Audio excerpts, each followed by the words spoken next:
recorder's unfortunately run out on the camera, so this video is sponsored by the OneFootball app. We're currently using Johnny's phone. He's been using the OneFootball app quite a bit, haven't you? Yeah, I was at work the other day, so I found all the scores of on Wednesday. My Man City were playing on Wednesday, so yeah, seen that back at the top, and then Liverpool yesterday going back at the top as well. So yeah, download the OneFootball app. It's free, why not? So we're going to be talking about the player ratings, probably going to be a mixture here. Let's crack on with it. I'll let you start with Dubravka. I'll give you Yedlin. Dubravka, yeah, can't do anything about penalties. Milivojevic is well renowned for very, very good penalties, so I'm not disputing that. Wasn't at fault for the penalty. Didn't have many shots to save, apart from the Batshuayi one maybe, which was offside, so I'll go 7. I don't think he did much wrong. I'll go left wing back then. I might come to Yedlin. I thought Matt Ritchie done well. You know, there is talk about Baraka kind of get a place. Dummett's being forced to play centre back. I thought he was busy. I thought he was mostly an outlet. We'll talk about Almira. I'm sure he'll score high. But I thought Ritchie done well. He was an outlet on the left. On the right hand side it wasn't. So I'm going to score him a 7. Florian Lejeune, hopefully his injury is not too bad. Oh, it's devastated for him. Like Rob said in his video, that just no luck since he's come to Newcastle. Really with injuries. I think that's his 3rd big injury now. And I thought he had a really good game. I thought he kept, Batshuayi quiet. He wasn't really involved with Zaha on the game, and I thought he felt really comfortable. Real shame. I'm going to go 8 out of 10 for Lejeune. I'll do the 2 centre backs. I know it sounds like you want Yedlin. Lascelles, strong. Can't really fault him for the goal. It wasn't his mistake. He was okay, solid, not spectacular. I'll probably score him a 7. Fabian Schär, nice to see him back when it was. Nice to see him back bringing the ball out, something which I feel we've lacked the last couple of games. A couple of great balls over to the left, in particular in the second half to Ritchie. Tried to take out Zaha for the penalty, but then the Yedlin, which I'll let you talk about, probably score him a 7 as well.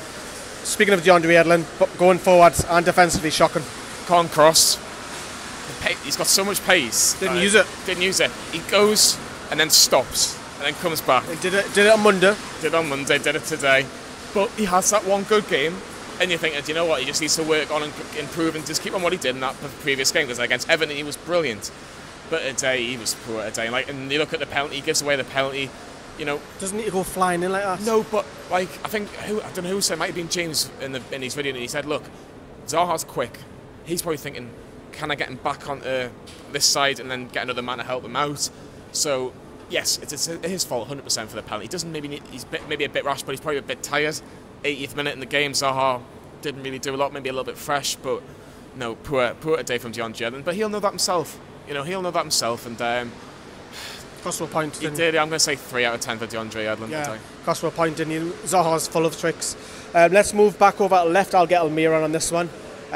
Sensational. I thought he was the best player going forward.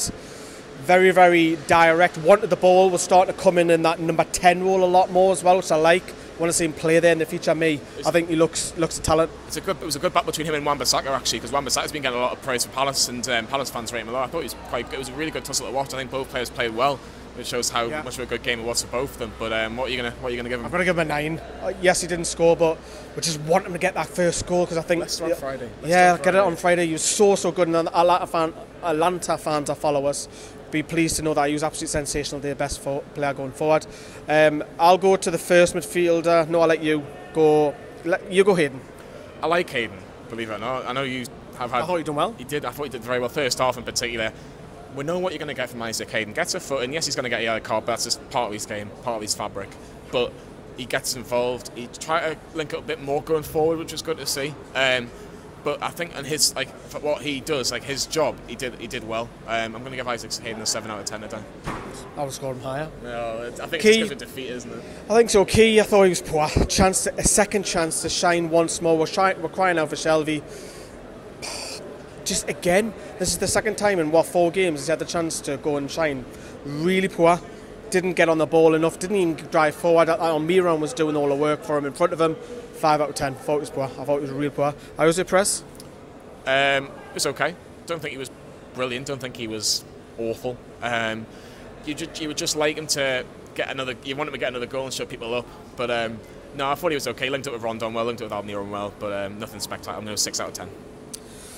If you're scoring that, I think Rondon probably about the same. I think he should have scored in the first half, where he had all the goal to shoot out, and he shoots straight at the goalkeeper, and the goalkeeper's way on the far left. If it just goes anywhere else, and he had the free header.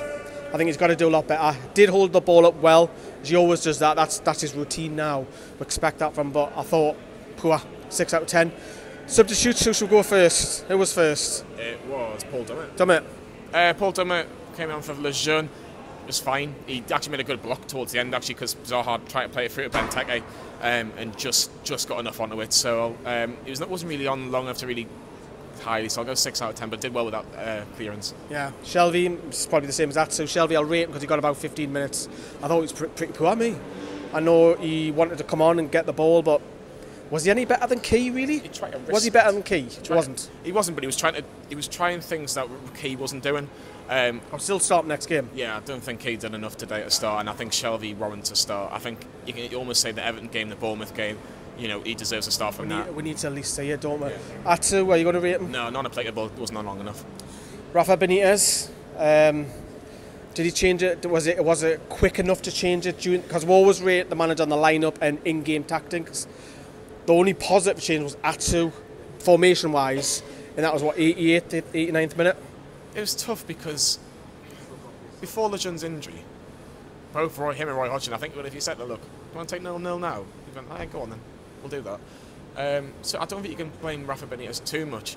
I think the only thing I will blame is that the options he's got, why does not Muto get more of a chance? Yeah, Kyle said that as well. He needs to get Muto a chance. If he's the only out-and-out striker or forward attacking player that we've got, maybe bring him on and take maybe a Lascelles or a Shaw off just to sacrifice the defender. But he's never done that really since he's been at Newcastle. So tough to say. I'll go 5 out of 10 because it was bang in the middle, and I think if it was 0-0, it'd be a bit higher. But we've lost, so I'll say 5. I'll agree with that. So apologies that we're not on the normal camera, but we had to make do. This is why we're improvising. This is our microphone, a mobile phone microphone. Anyways, let us know what you think of the player ratings. Do you agree with what we've said? Do you disagree? Do you want to bring up any talking points? The comment section, that's where you do it. Ta-da, bye-bye. Are you ready? You're listening to Anyone FM Rewind. Right, and that's the review and the player ratings wrapped up. Why are we together? Because we've got the show on Monday. Please tune in. Rob, what's happening on Monday? We'll be talking about the match and other matters relating to Newcastle United and a brief overview of the North East teams. Please give us a ring, the number's on screen, and drop us a text. Join in the conversation. Johnny's making his debut. We're talking about Almiron's performance, how we're safe. There'll be a couple of off-the-field topics as well. Are you looking forward to it? Yeah, really, really good. I think it should be something that everyone needs to be involved in. If you can text, ring, we're not afraid to ask that in most of the big questions, so get involved. See you Monday. Are you ready? You're listening to Anyone FM Rewind.